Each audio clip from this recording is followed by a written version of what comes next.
వానికి ఊరడించు మాటలు.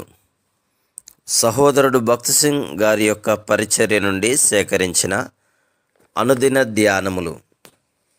అక్టోబరు 26. మనము దేవుని జత పనివారమై ఉన్నాము.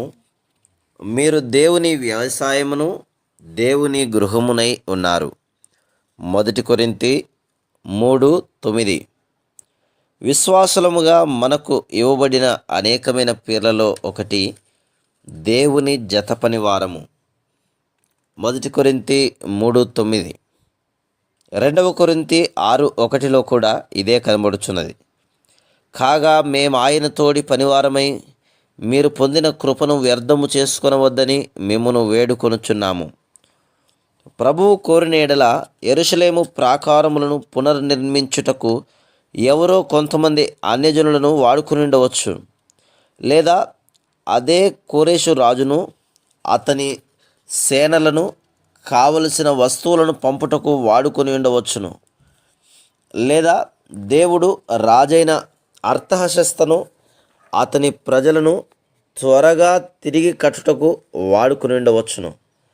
కానీ వీటిలో ఏదియూ ఆయన చేయలేదు. ఎందుకనగా ఈ ధన్యత మరియు బాధ్యత కేవలం దేవుని ప్రజలకు మాత్రమే ఇవ్వవలెనని దేవుడు కోరుచున్నాడు. ఎవరైతే నిజముగా తిరిగి జన్మించి నిత్యజీవ వరమును పొంది ఉన్నారో వారు మాత్రమే దేవుని ఇంటి నిర్మాణములో భాగస్థులకు ధన్యత కలిగి ఉన్నారు. అయినప్పటికీ మనము ఒక మతమునో లేక గుంపునో నిర్మించుటకు రక్షింపబడలేదు.